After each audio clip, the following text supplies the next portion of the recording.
Alright, engine's out, up on my block and upside down. I just did the plastic gauge, just making sure that I'm consistent. Because funny enough, my my setup won't go below 25, and I had another one that went lower, but I'll be honest, I knew I could just kind of do it this way. So, just to double check, of course.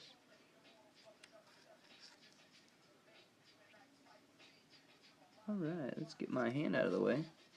Try that again. So, focus. So it's right in 0.003, and it's smaller than 2, which is great, because that's exactly where it needs to be, basically. So that's really cool. And they're all the same. And I just did a really short handle guy, single, just that and 2 hands and twist. I knew I'd get 18 foot-pounds at least, maybe slightly more, but that is all equal as long as they're all equal, and they all are. I don't see that being an issue, and I think that I've watched enough people do it fucking good and tight that it should I should be one of those assholes. But only weird thing is when you're setting your cradle in, there's a little left to right squiggly move that you gotta really set it up right before you start tapping in your thread of your bolts or anything, or your girdle with the bearings will be off, and of course that'll throw everything off. So take your time with that, and I actually set it in there, kind of get it, and then use the bolts to push it in. Don't try to like tap it in with a hammer or any shit like that. Because you'll move out of place, and you'll move the crank, and if you're smart, you've kind of like looked around and tried to make sure that your gaps are equal, and you can obviously should be also measuring that and play and all that. But for me, not going to do that, because I believe in the fact that these two extra little bearings here really are spacers that keep this middle track in line, and if this is in line, then all of these should be in line. As long as you put the next piece on top equal and even as well, it should be not an issue. And yeah, I'm sure there'll be a lot of people that are like, you're an idiot, but that's okay. I'm learning, and life's too short to be that asshole who just doesn't try new things. And wow, that was blurry as fuck. I'm glad I was talking to you guys, showing you nothing whatsoever. That is a helpful little tick. You gotta keep pushing the middle of your screen if you're using an iPhone. Keep this thing locked in on what the fuck you're looking at.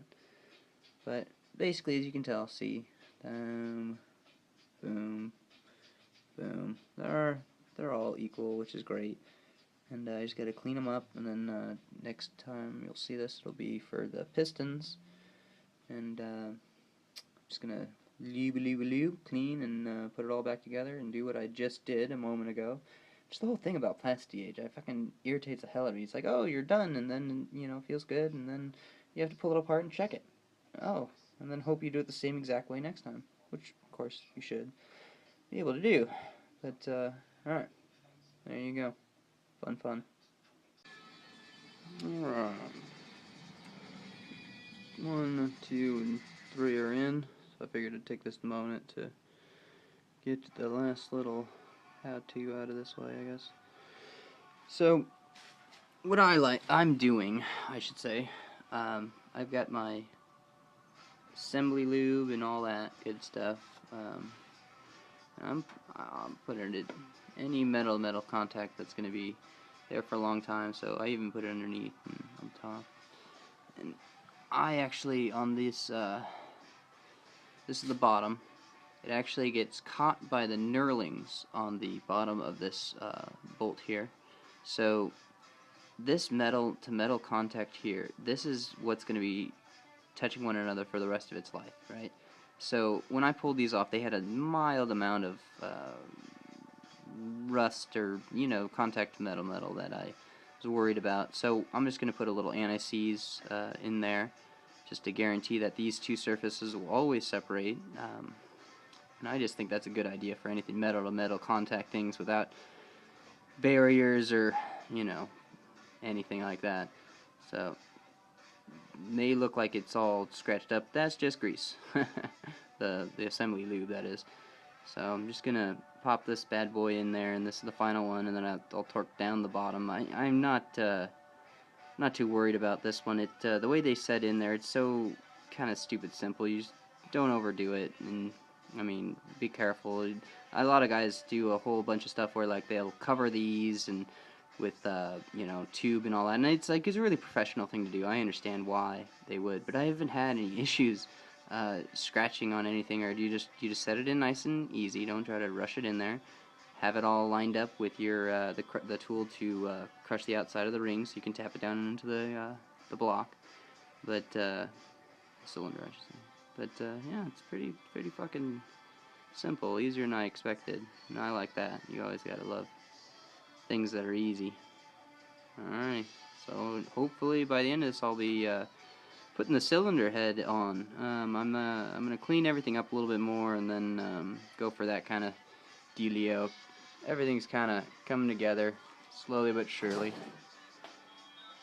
Just gotta clean this surface. This may not even seem clean to you, but I really don't want to go too gnarly with the razor blade on here, because you can actually remove metal and then you don't have a nice surface. I may scrape a little bit.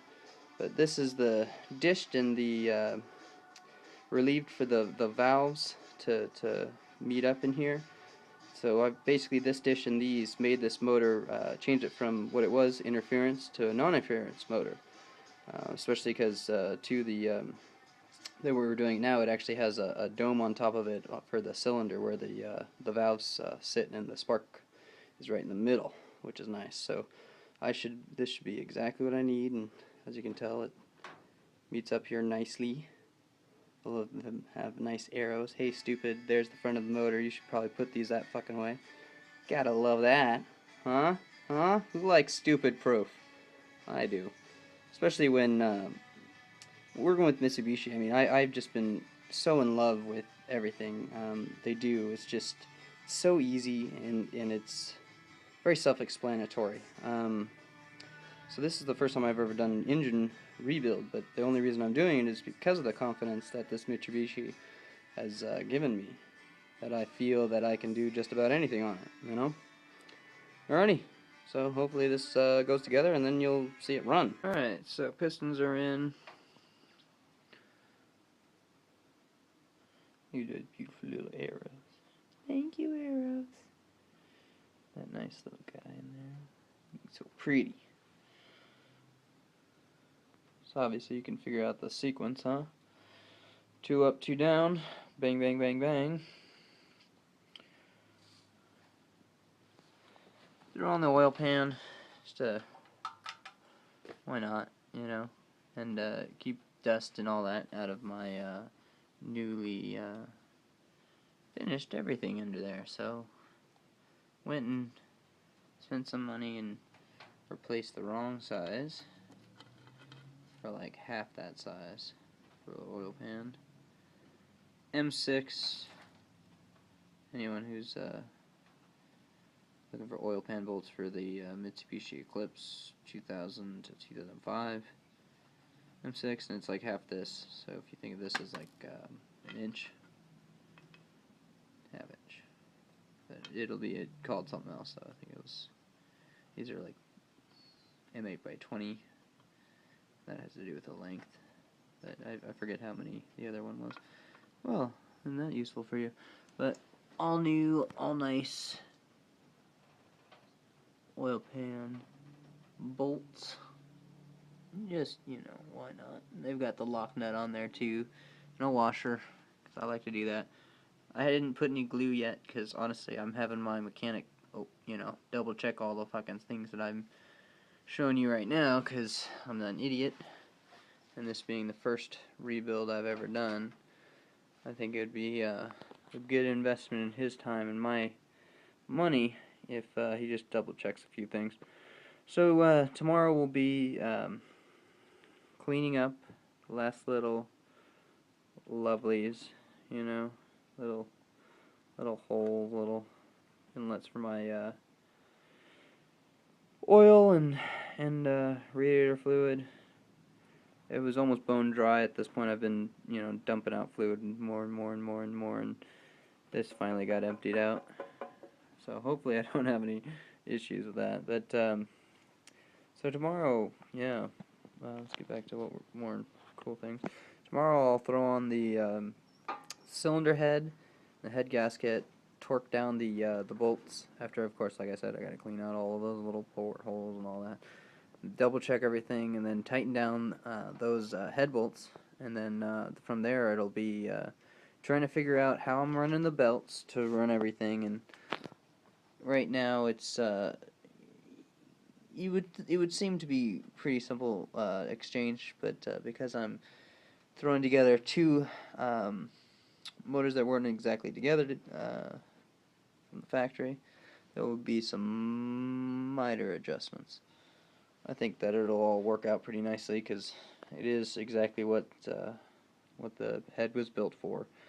It just happens to be not from the factory like that. So these are nice and awesome. See, I got them nice and scratched up because you know, I'm rough on my stuff. I cleaned it, whatever. I got my handprints off of it. All of the sides got oiled and all that. I might pour a little oil around the edges in here before I put the head on, just to make sure that my oil ring has enough oil. I didn't dip these in oil because I didn't want oil dripping down on me while I was or up and around, whatever. I just wanted to be cleaner, so that's why I didn't. But I think a little bit of dab on the outside will drip down into that ring and give me enough that when it initially starts, it's not going to be dry.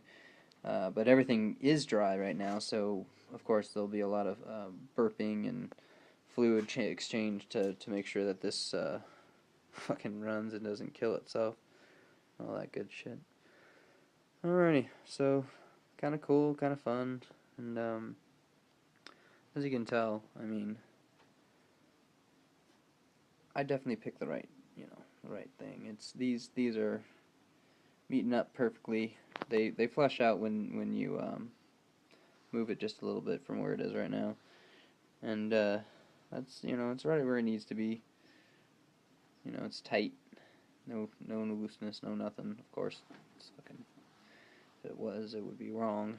But yeah, kind of fun, kind of cool, and I'm happy to be moving forward in this build because it's been a while, and this little empty car bay over here holding up random parts and cords and stuff that I'm sure everyone would be like, what the fuck are you doing with your starter? But you know, I just wanted to dangle it, and I didn't think it would take me too long to do this. Of course, everything takes longer than you expect, you know. Make time for it. I mean, I wasn't even gonna disconnect and pull the whole motor, and because I didn't want to empty out my AC. But of course, as you can see, I had to do some cleaning around there too. So looks better. You'd be amazed. As dirty as it looks now, it's like it was filthy. So I'm sure, you know, something went wrong at one point. Power steering fluid or whatever was all over. Doesn't really matter. But it was dirt and oil and nastiness. So cleaned it a little bit. Had to pull all of that mess you see over there on the left-hand side. That's your power steering and your AC condenser out on the side of your belts and all that. And yeah, there you go. So hopefully this will be the home for this block over here, and it'll be a righteous little rocket. All right. Hopefully it'll be on the road in, I don't know, a couple weeks or so. That's wishful thinking, but why the fuck not?